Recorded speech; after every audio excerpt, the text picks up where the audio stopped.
І не забудьте про Романа Ващука, будь ласка. Треба його трохи привітати. Добре?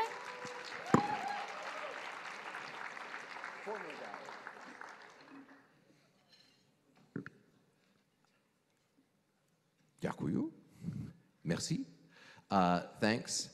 So we're supposed to just kind of chat it up here for a while about the issues that are animating all of us here in the hall, but also the issues where Христя has been making the link between Ukraine engagement, Ukraine advocacy, and the broader Canadian political and financial community, and the broader international political and financial community.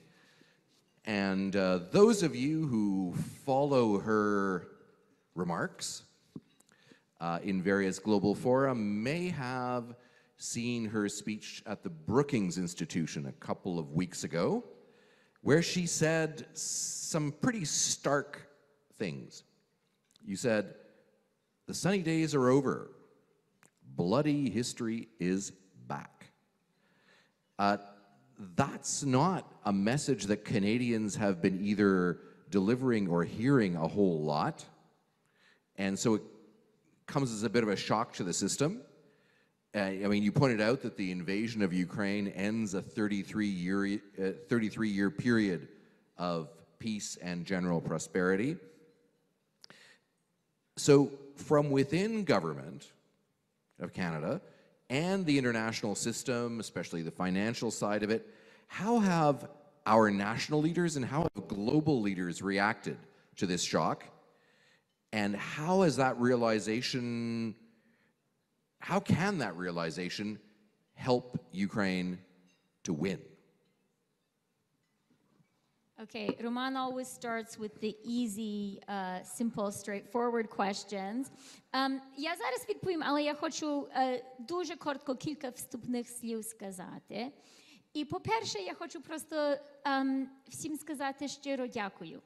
Я вдячна за вашу роботу, я вдячна за вашу громадську активність. Я надзвичайно горда бути членом цієї нашої української громади в Канаді.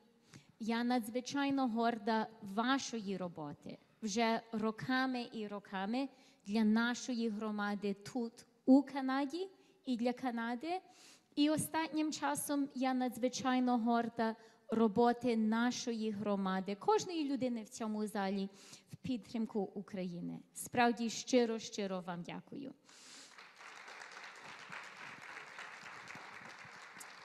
Et je veux dire aussi que je suis tellement fière aujourd'hui d'être canadienne. Nous avons vraiment un pays magnifique. Et je suis tellement fière d'être une Canadienne avec des racines ukrainiennes. Nous avons un pays bilingue, un pays qui a comme son politique officielle une politique de multiculturalisme. Et ces deux choses donnent énormément de puissance à notre pays, ici au Canada et dans le monde.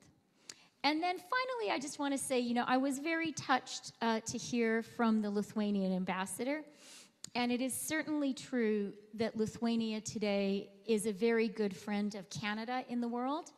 And Lithuania is a very good friend of Ukraine. And by the way, has been for many centuries. All of us learned that in Ukrainian school. I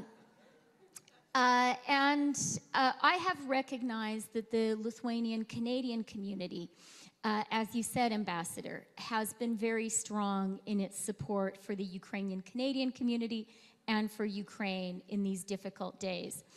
But I do, just in my opening comments, I just want to conclude by saying, you know, of course, I'm so proud to be Ukrainian Canadian. I am so proud of all the amazing things. Yeah. Our community has done to build this country. But I really want to emphasize that Canada's support for Ukraine is first and foremost because it is in Canada's national interest to support Ukraine. We recognize that the battlefield in the world today between democracy and dictatorship is in Ukraine. Ukrainians are fighting for all of us, for all democracies. They're doing it with extreme resilience, with extreme courage, with extreme strategic brilliance. But I really want to emphasize that this really is a fight where all of us must support Ukraine, because Ukraine is fighting for our values.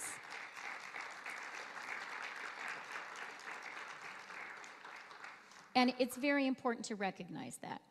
And that really, Roman, is what you were asking about, right? You know, what are the stakes in Ukraine, and what has Putin's illegal invasion of Ukraine changed? And really, the stakes are no less than the rules-based international order and then the strength of liberal democracy in the world. Now, I really think Putin underestimated, I think Putin had clear goals. I think his goals were to suppress and oppress Ukraine, but his goals were even larger than that. I think he wanted to show not only that Ukraine could be brought to heel, but that liberal democracy in the world was too weak and too lacking in self-confidence to support Ukraine. And I think he also wanted to show you, I think his was really a very revisionist effort to return the world to the 19th century, to a sort of age of Metternich, might makes right, game of the great powers kind of world. He wanted first and foremost to abolish the prohibition that Roman referred to, that we tried to establish after the Second World War and has held pretty solidly for the past 3 decades, that one internationally recognized sovereign state may not invade another. Those were Putin's objectives. And it is tremendously important that he not succeed. Of course, it's a life and death struggle for Ukraine, and I think President Zelensky put it extremely well in his speech to the British House of Commons when he said, to be or not to be, that is the question we face. He has understood, and the people of Ukraine have understood, that this is an existential struggle. But even though that fight is very far away from us here in beautiful, sunny Winnipeg, we should make no mistake that values that are just as important to us, and not just values, but international rules and principles, are at stake for us as well. And that is why, as the Prime Minister said earlier today, Putin must fail.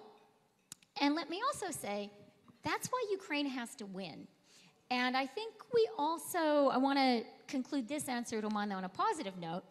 I think we shouldn't underestimate the positive momentum for democracy in Europe, Mr. Ambassador, and in the world that Ukrainian success is delivering and will deliver. I think what Ukraine is really showing us all is that liberal democracy really works, that people who are free, that people who have a stake in their country and an ability to self-organize, that they can win against a foe who was seen as much, much more powerful. And I think that is very, very important also for all of us. Okay, Romane.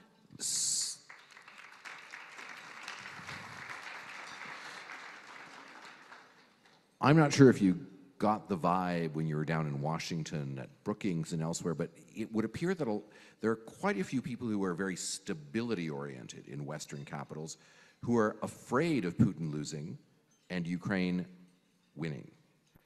What does winning look like in a scenario that works for us and that works for Ukrainians, that works for everybody? Так, Романе, I mean, I'm speaking to Cook and Cook delegates. I'm speaking to Ukrainian Canadians. So I know that everyone here is very passionate about the Ukrainian Canadian community and about Ukraine. But I think we all also recognize we're here safe in Canada. We are not in Ukraine. We are not on the front lines.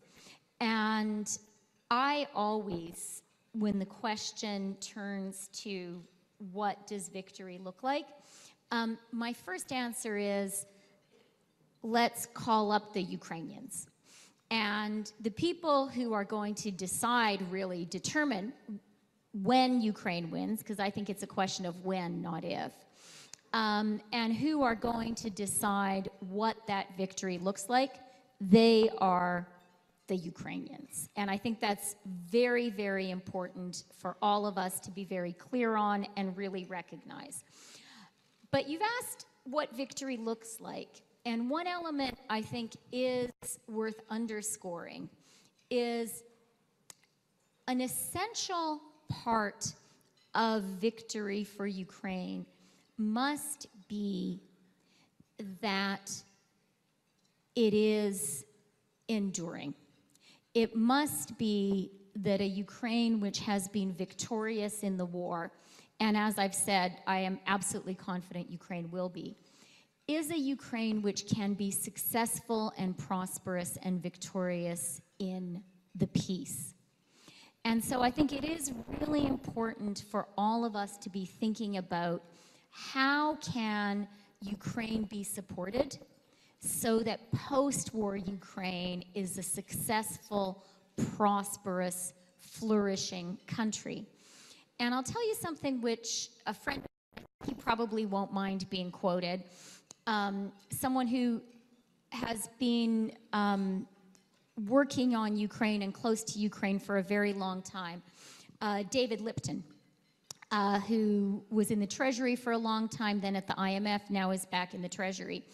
And he said to me shortly after this war began, shortly after Putin invaded Ukraine, he said what he had observed in the entire history of modern post-independence Ukraine was that every time Ukraine started to become economically successful, started to pick up momentum, the Russians would do something to thwart that success.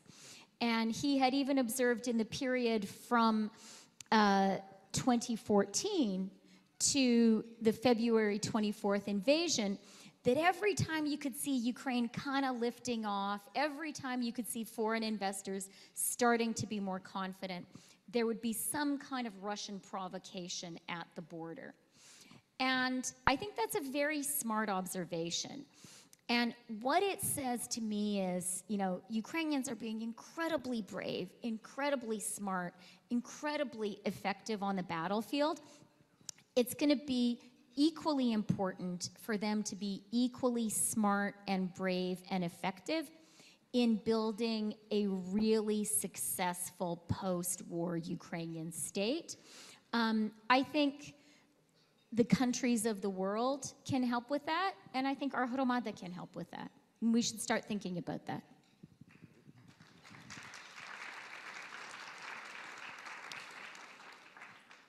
Вчора вечір я сидів на літаку, залітаючи до Вінніпегу.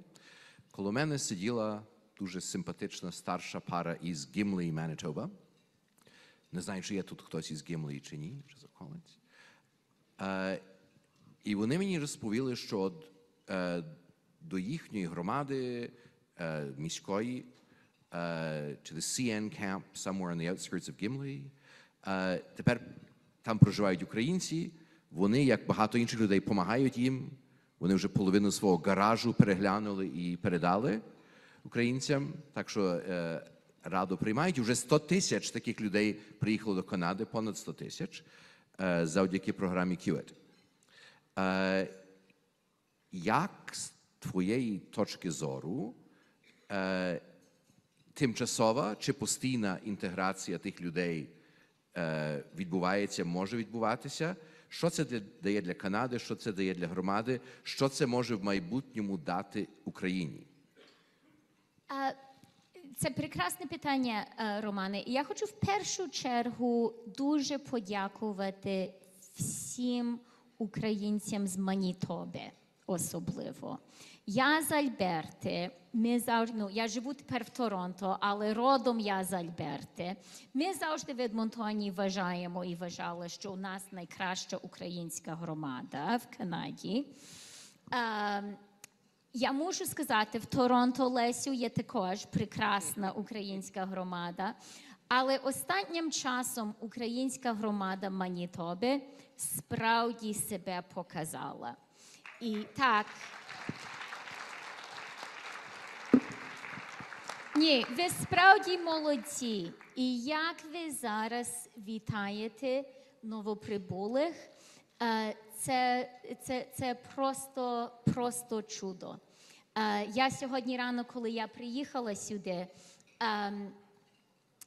просто там на литовищі ціла група українців приїхало тільки що, і їх там волонтери вітали. І я з ними всіма поговорила, і мені справді було приємно бачити, як це ефективно, чудово, прекрасно тут зорганізовано.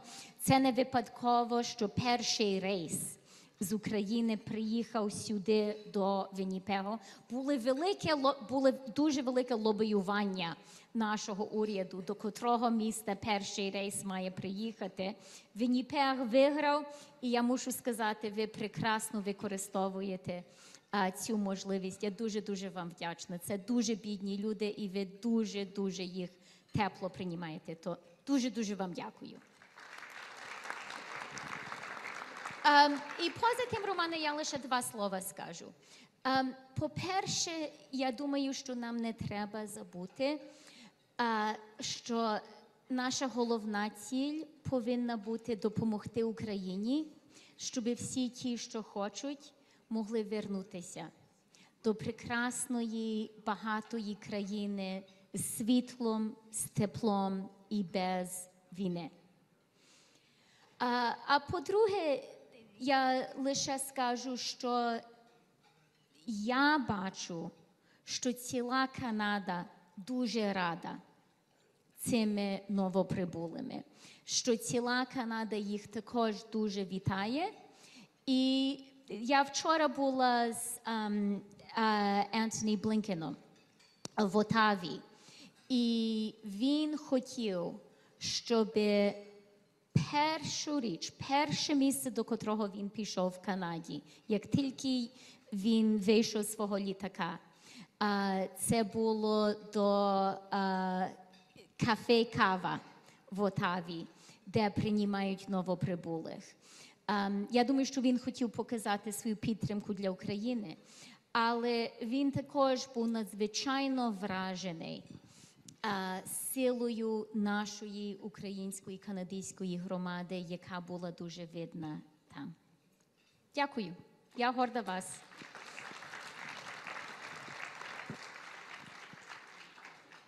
So we can feel kind of special. We are special, Romane. Okay. We always have been special. The Canada-Ukraine relationship has been special. But there's lots of countries now in this space. I mean, Secretary Blinken, the U.S. with its multi-tens of billions, the European Union, Australia getting into the Ukraine game, etc. What is the special sauce, if you will, for Canada now in its relations with and support for Ukraine? Well, look, Romane, I mean, what you say is true, and I would say, you know, now is a time when everyone is really interested in Ukraine. My own kids have said to me, you know, Mama, suddenly, not only does everyone know where Ukraine is, they all think it's pretty cool to be Ukrainian. Так, ми завжди знали, але... But my first reaction is, it is great that countries other than Canada are extremely interested in having a good relationship with Ukraine. And I'll tell you guys a little story. I've shared with Lesia this slide deck. You guys probably you can't see it at all. But anyway, this is a slide deck which Serhiy Marchenko, the Ukrainian Minister of Finance, presented at a World Bank meeting just over 2 weeks ago, of all of the countries that are supporting Ukraine. And the slide deck shows how much money the government of Ukraine has received and from which sources since the war began. And if you guys see it, unless I can share it with you, I asked Serhiy after he showed the deck, is it okay for me to share it? And he sent the deck to me and said, yeah, sure. Actually, він сказав, так, можна. If you look at this, you will see that of non-Ukrainian sources, and this is not promised money, this is cash on the dash, money that has arrived in Ukraine. Number 1 is the US, number 2 is the entire European Union, and number 3 is Canada. So pretty good, Team Canada. And that's in absolute terms, not in relative terms. That is in absolute terms, okay? And as you may have noticed, we're not as big as the US or the EU. And when that deck went up, it was a surprise to some of the countries around the table. And I could see especially, and dear Ambassador, I'm sorry, some of our Baltic friends were a little surprised. They're used to the per capita charts. And they were like, whoa, and you guys are doing an amazing job. But they were like, whoa, Canada, you guys are really up there. And so I said in my remarks, I was like, look, it's fine with me if we want to have a competition on who's going to support Ukraine the most. That's good, right? So that's my first answer to Mana. But beyond that, I would say, look, Canada is smaller than other G7 countries. We're not that small. We're the 10th largest economy in the world. There's nearly 40 million of us. So, we have some real weight in the world. But when it comes to Ukraine and the war in Ukraine, I would say, Romana, the special sauce for us is the Ukrainian Canadian community and the expertise that gives us. And what our government tries to do is leverage that knowledge and that expertise to play a leadership role in the G7, to come up with some new creative ideas and to work with our partners to put them in place. And a couple of examples would be the freezing of the reserves of the Russian central bank. That wasn't something Canada could ever do on its own, but that was something actually when the government of Ukraine said to us, hey, this would be a really good idea, we were able to sort of energetically encourage our partners to get behind, and it's had an effect. I'm hopeful that the Ukraine sovereignty bond, which the Prime Minister announced this morning, will be a similar kind of smart Canadian initiative, which encourages other countries to do the same. And speaking of those bonds, so they're available to ordinary Ivan or Marichka Ukrainian Canadian. Or Roman. Or Roman, okay. But also to big institutional investors, right? Yeah, so these bonds, and I know you supported the Prime Minister when he made this announcement, and he really deserves a huge amount of credit for doing this. Because, yeah, let's give him a hand.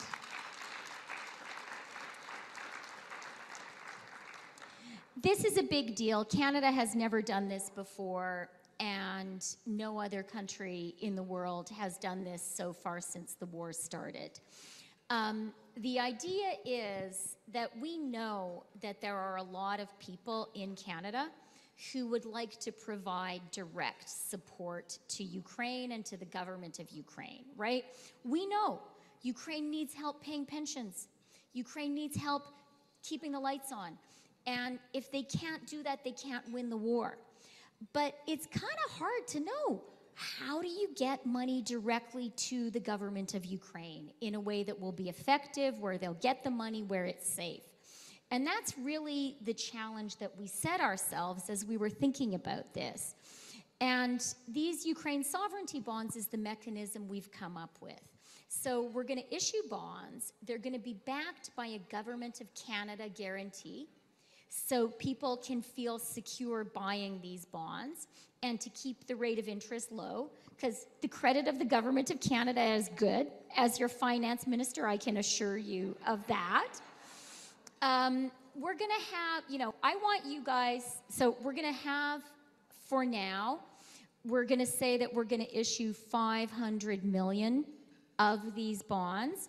But if you guys as a Hromada keep on buying and buying and buying these bonds, why don't you bust through the limit and give me a challenge to step up further? That's my challenge to you. What's special about these bonds, as you say, Romane, is they will be available to retail investors. We're working with Canadian financial institutions, including credit unions, so that people can buy the bonds there. So it's something that I'm really excited about. I personally, I'm sure everyone in this room gets this also. I can't walk down the street anywhere in Canada without people coming up to me and saying, hey, we know you, you're Hристею Фріланд, you're Ukrainian Canadian, how can we support Ukraine? And this will be a very clear and positive way of doing it. And maybe just the final thing to say, because you guys are all Ukraine experts, the way the money will go to Ukraine is Canada working with the IMF, very much with Yulia Kovaliv, who helpfully used to work at the Ministry of Finance, so she knows what she's talking about on this stuff. We've set up a special administered account at the IMF. And so the money from these bonds will go into that account. It's how Canada has been making its contributions to Ukraine. And the money from that account goes directly to the Ukrainian Ministry of Finance. Because it's administered by the IMF, it has that extra degree of transparency and accountability that is important to all of us, and it should be.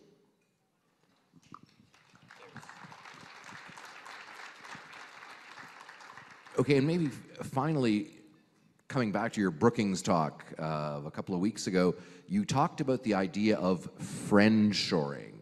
Not offshoring, not nearshoring, friendshoring, which is countries that are like-minded, that share values, that share economic beliefs and systems, should primarily work with each other in value chains.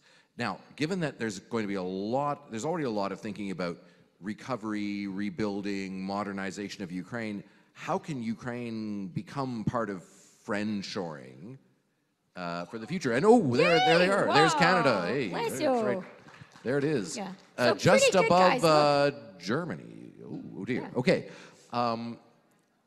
So yes. So how can it join all these friends in value chains and building the prosperous world of the future? Yeah, Romane, I think that is an excellent question. And I'm just, in starting to answer it, I'm just going to go back for one moment to when you and I first met in, oh my God, in 1989. It's a long story, but basically Roman helped to rescue me. So, дякую тобі дуже. It was still the Soviet Union. And important things were happening then, and the Soviet Union collapsed. And you and I both were very present in first the Soviet Union and the former Soviet Union. And I think we all knew that real euphoria. And, you know, it's easy today to kind of mock that notion of the end of history. I think it was a very powerful and hopeful idea. This idea that all the countries of the world were moving towards liberal democracy, that was both possible and inevitable. And there was a period when that was sort of the guiding notion of Western statecraft. And I really believe there have been reasons to be skeptical of that for a while, but Putin's invasion of Ukraine has really, shattered that. And I think the realization has been particularly powerful for the countries of Europe, because many of them have found themselves so economically dependent on Russian energy, particularly Russian gas. And so I think what you're seeing from the EU, very much from Secretary Janet Yellen, the US Secretary of the Treasury, is this notion that we need to think more about resilience when we are building our supply chains.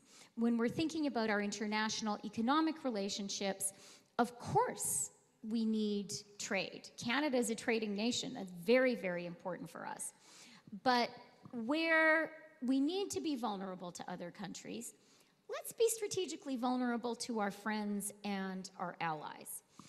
I think there is huge economic opportunity for Canada in that geopolitical shift. So, dear Ukrainian Canadians, let's work hard on that. And as you suggested, Romane, there is huge opportunity for Ukraine, given its geographic location, which for much of Ukrainian history has been a curse. But I think when it comes to the age of European friendshoring, Ukraine's geography can also be a blessing. And I'm going to turn the tables on you a little bit, Romane, because as you guys know, Romane is kind of an expert not only in the Ukrainian economy, but in everything that is happening in Europe and in Central and Eastern Europe. So I think you've already seen some examples of Ukraine becoming a part of European friendshoring. Yeah. So yeah, last week I was at the Krynica Forum in southeast Poland, which of course is in the traditional Lemko homeland. But coming back from that, my Polish host took me to this factory in Nowy Sącz, big, and interestingly, we had with us a Chinese lawyer.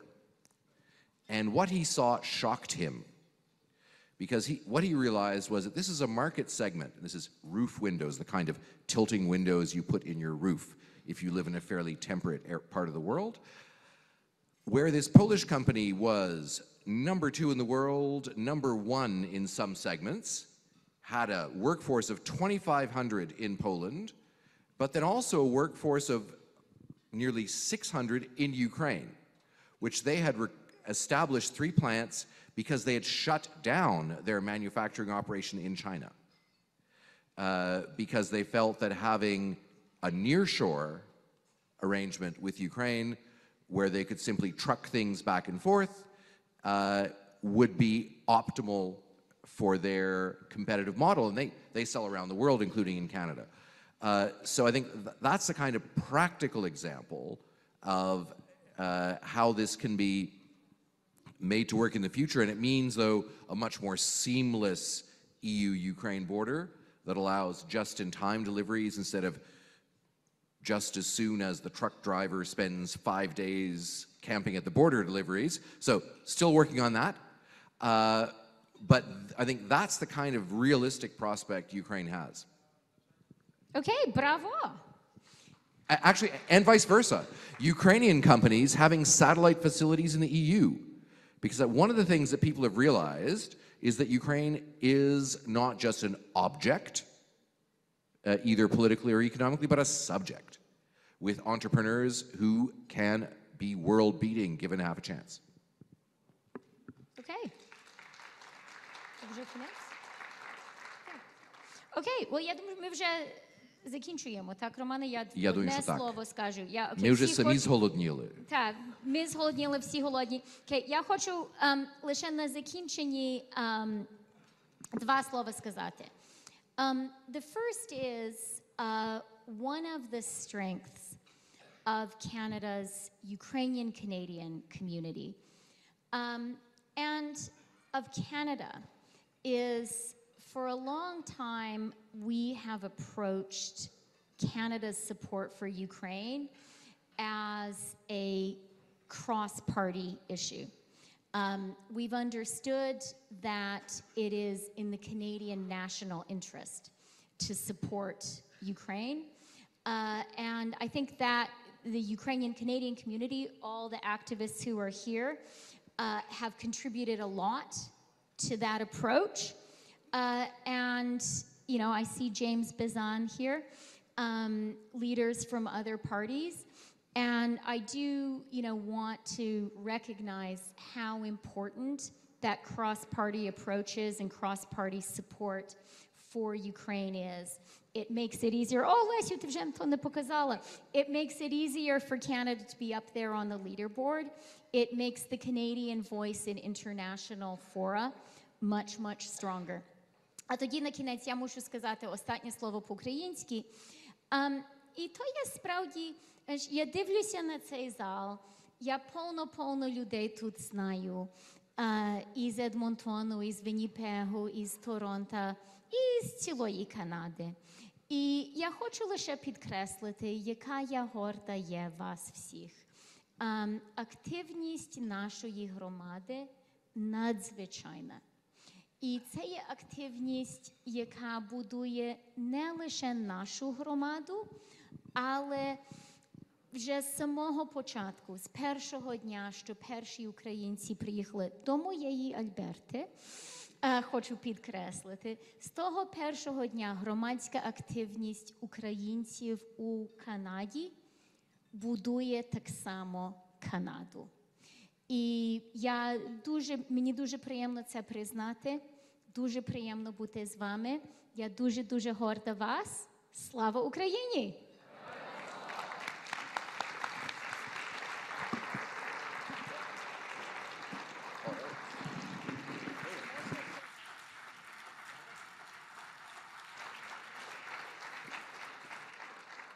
Христю і Романе, я вам щиро дякую за ваш виступ разом з нами тут сьогодні. Ваш виступ підкреслює дійсно силу нашої українсько-канадської громади, в якій ви виросли і виховувалися. Я є певна, що це виховання в якийсь спосіб, маленький, можливо, допомогло вам в вашому професійному житті, і ви є тепер цвіт нашої громади, який допомагає Україні в цей складний час. Романе, to use your term, both of you are the special sauce that really helps Ukraine now.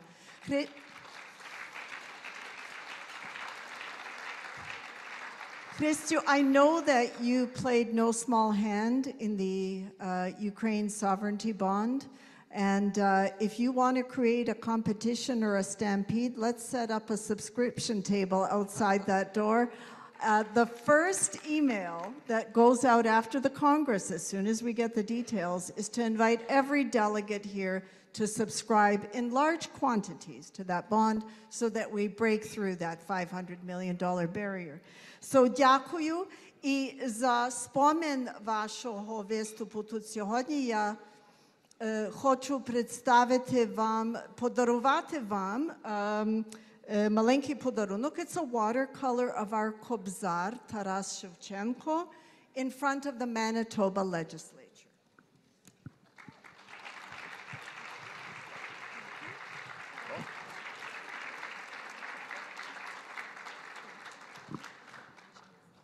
Okay, well. Учіться, брати мої, думайте, читайте, чужого навчайтесь, свого не цурайтесь.